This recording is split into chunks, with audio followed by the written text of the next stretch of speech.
বিসমিল্লাহির রহমানির রহিম নাহমাদুহু ওয়া নুসাল্লি আলা রাসূলিহিল কারীম আম্মা বাদ। প্রিয় দর্শক, সামনে আসছে ঈদুল ফিতর। আর মুমিন হিসাবে ঈদুল ফিতরের মধ্যে কিছু আমল থাকবে, কিছু নবীজি সাল্লাল্লাহু আলাইহি ওয়াসাল্লামের সুন্নত থাকবে, এটাই স্বাভাবিক। তাই আমরা আজকে বিশ্বনবী মুহাম্মদুর রাসূলুল্লাহ সাল্লাল্লাহু আলাইহি ওয়াসাল্লামের কিছু সুন্নত সম্পর্কে আলোচনা করতে চাই।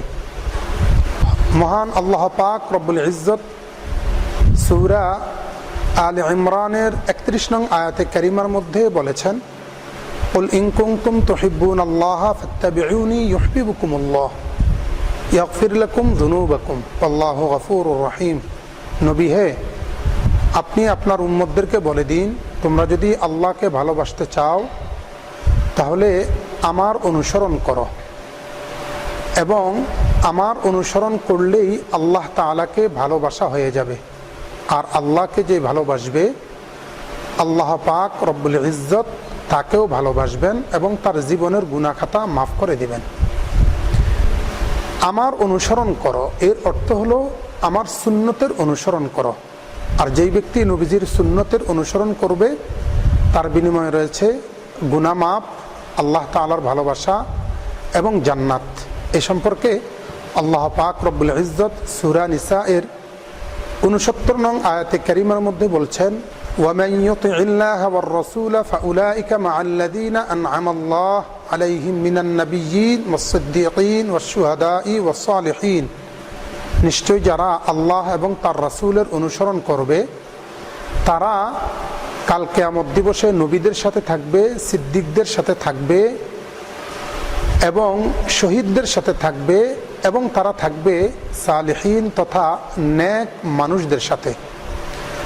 তাহলে আমরা জানতে পারলাম নবীজি সাল্লাল্লাহু আলাইহি ওয়াসাল্লামের সুন্নতের অনুসরণ করার কারণে গুনাহ মাফ, আল্লাহ তাআলার ভালোবাসা এবং সর্বশেষ নবী এবং সিদ্দিকদের সাথে জান্নাত পর্যন্ত যাওয়া যায়। এজন্য আমরা ঈদুল ফিতর উপলক্ষে কিছু সুন্নতের আলোচনা করব।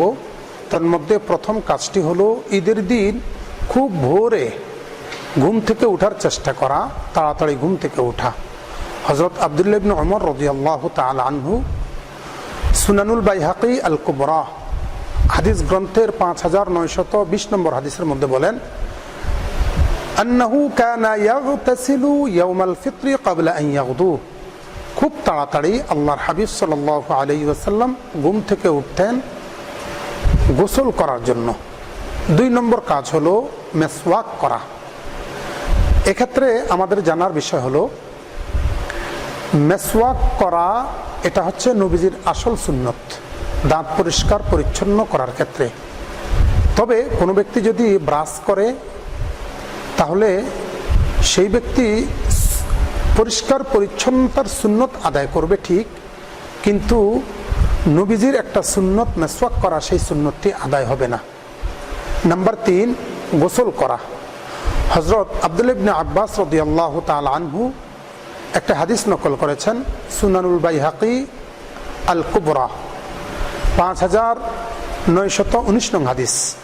আল্লাহর নবী সাল্লাল্লাহু আলাইহি ওয়াসাল্লাম সম্পর্কে তিনি বলেন, কানা রাসূলুল্লাহ সাল্লাল্লাহু আলাইহি ওয়াসাল্লাম ইয়াগতাসিলু ইয়াউমাল ফিত্রি। নবীজি সাল্লাল্লাহু আলাইহি ওয়াসাল্লাম ঈদুল ফিতরের দিন গোসল করতেন। নাম্বার ৪, শরীয়ত সম্মত সাজসজ্জা গ্রহণ করা। বুখারী শরীফের ৯৪৮ নং হাদিসের মধ্যে এসেছে, হযরতে ওমর রাদিয়াল্লাহু তাআলা আনহু শরীয়ত সম্মত সাজসজ্জা গ্রহণ করতেন। নবীজি সাল্লাল্লাহু আলাইহি সাল্লাম শরীয়ত সম্মত সাজসজ্জা গ্রহণ করার জন্য অনুমোদন করেছেন। ফালাবিথা উমারু মা শা আল্লাহু আইয়ালবাথা সুম্মা আরসালা ইলাইহি রাসূলুল্লাহ সাল্লাল্লাহু আলাইহি সাল্লাম। অর্থাৎ তিনি যতটুকু সম্ভব ছিল, আল্লাহ তাকে যতটুকু তৌফিক দান করেছেন সেই অনুপাতে শরীয়ত সম্মত সাজসজ্জা গ্রহণ করেছেন। নাম্বার ৫, উত্তম পোশাক পরিধান করা। এর অর্থ হলো যদি সম্ভব হয় তাহলে নতুন পোশাক কিনে পরিধান করা। তাতে যদি সম্ভব না হয় তাহলে নিজের কাপড় চোপড়গুলোর মধ্যে যেটা উৎকৃষ্ট ভালো সেটাকে পরিচ্ছন্ন করে সেটা গায়ে দেওয়া। এ সম্পর্কে হযরত যায়েদ ইবনুল হাসান রাদিয়াল্লাহু তাআলা আনহু একটি হাদিস নকল করেছেন মুস্তাদরাকুল হাকিম কিতাবের ৭৫৬০ নং হাদিস। আমারানা রাসূলুল্লাহ সাল্লাল্লাহু আলাইহি ওয়াসাল্লাম আন নালবাসা আজওয়াদা মা নাজিদু।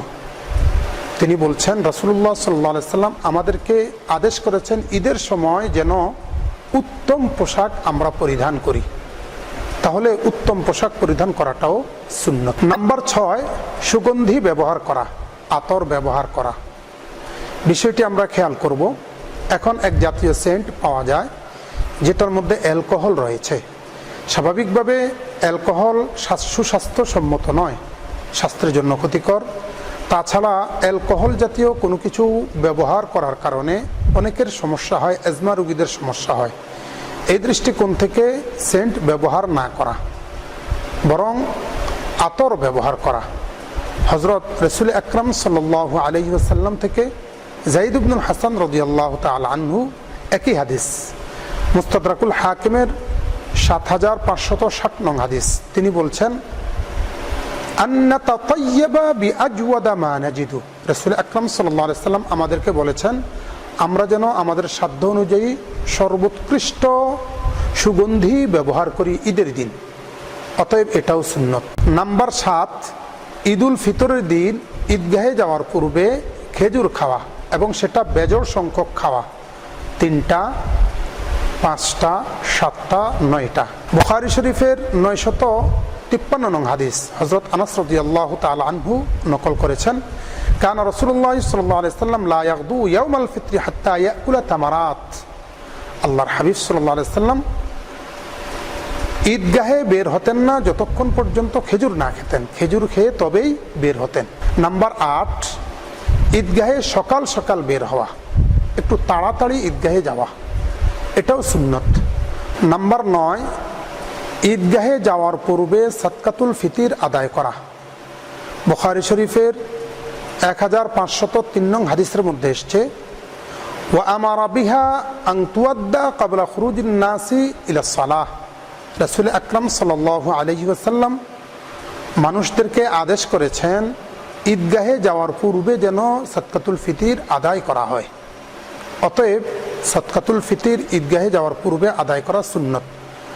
তবে ঈদের আগে কিংবা ঈদের পরে যদি কেউ আদায় করে আদায় হবে, তবে সুন্নতটি পালিত হবে না। নাম্বার ১০, ঈদের নামাজ খোলা ময়দানে আদায় করা। প্রয়োজন যদি না থাকে তাহলে মসজিদে আদায় না করা। কেননা আবু দাউদ শরীফের ১১৬২ নং হাদিসের মধ্যে এসছে হযরত আবু হুরায়রা রাদিয়াল্লাহু তাআলা আনহু বলেন একবার বৃষ্টি আসছিল, ফাসাল্লা বিহিন নবী সাল্লাল্লাহু আলাইহি ওয়াসাল্লাম সালাতাল ঈদ ফিল মসজিদ। রাসূল আকরাম সাল্লাল্লাহু আলাইহি ওয়াসাল্লাম তখন লোকদেরকে নিয়ে মসজিদের মধ্যে নামাজ আদায় করেছেন। প্রয়োজন থাকার কারণে মসজিদে ঈদের নামাজ আদায় করা হয়েছে। অতএব প্রয়োজন ব্যতীত খোলা ময়দানে ঈদের নামাজ আদায় করাটা হচ্ছে সুন্নত। নাম্বার ১১, ঈদগাহে এক রাস্তায় দিয়ে যাওয়া আরেক রাস্তা দিয়ে ফেরত আসা। হযরত রাসূল আকরাম সাল্লাল্লাহু আলাইহি ওয়াসাল্লাম থেকে হযরত জাবির রাদিয়াল্লাহু তাআলা আনহু নকল করেছেন বুখারী শরীফের ৯৮৬ নং হাদিস কানা নবী সাল্লাল্লাহু আলাইহি ওয়াসাল্লাম ইযা কানা ইয়াউমু ঈদিন খালাফাত তারিক। রাসূল আকরাম সাল্লাল্লাহু আলাইহি ওয়াসাল্লাম ঈদের দিন রাস্তা পরিবর্তন করে আসতেন এবং যেতেন। অতএব এক রাস্তায় যাওয়া আরেক রাস্তায় আসা এটা হচ্ছে সুন্নত। নাম্বার ১২, ঈদগাহে হেঁটে হেঁটে যাওয়া, গাড়ি কিংবা যানবাহনে করে না যাওয়া। হযরত আলী রাদিয়াল্লাহু তাআলা আনহু একটি হাদিস নকল করেছেন সুনানুল বাইহাকি আল কুবরা ৫৯৪২ নং হাদিস মিনাস সুন্নতি আন তা'তিল ঈদা মাশিয়ান, অর্থাৎ ঈদগাহে হেঁটে হেঁটে আসাটা হচ্ছে সুন্নত। নাম্বার ১৩, ঈদগাহে যাওয়ার সময় আস্তে আস্তে আওয়াজ করে মৃদু আওয়াজে তাকবীর পাঠ করা। আল্লাহু আকবার, আল্লাহু আকবার, লা ইলাহা ইল্লাল্লাহু ওয়াল্লাহু আকবার, আল্লাহু আকবার, ওয়ালিল্লাহিল হামদ। হযরত উম্মে আতিয়া রাদিয়াল্লাহু তাআলা আনহা একটি হাদিস নকল করেছেন, বুখারী শরীফের 971 নং হাদিস। তিনি বলছেন, ফায়াকুন্না খালফান নাসি ফায়ুকাব্বিরনা তাকবীরাহুম। অর্থাৎ তিনি বলছেন, মহিলারাও ঈদগাহে যেত, পুরুষেরা যেই তাকবীর দিত সেই তাকবীরটা মহিলারাও পাঠ করত। তাকবীরটি হলো আল্লাহু আকবার, আল্লাহু আকবার, লা ইলাহা ইল্লাল্লাহু ওয়াল্লাহু আকবার, আল্লাহু আকবার ওয়ালিল্লাহিল হামদ। অতএব এই তাকবীরটি ঈদগাহে যাওয়ার সময় আস্তে আস্তে মৃদু আওয়াজে পাঠ করা চাই।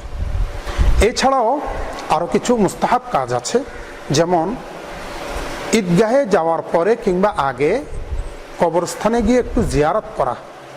আত্মীয় স্বজন যারা ইন্তেকাল করেছেন, যদি তাদের জন্য জান্নাতের ফয়সালা না হয়ে থাকে তাহলে তারা খুব টেনশনে আছে। এই জন্য তাদের জন্য মাগফিরাতের কামনা করা, মাগফিরাতের জন্য দোয়া করা, এবং আত্মীয় স্বজন যারা আছেন, বাবা মা, দাদা দাদি, অথবা তাদের মহব্বতের মানুষ যারা আছেন, তাদের সাথে একটু সৌজন্যমূলক সাক্ষাৎ করার চেষ্টা করা।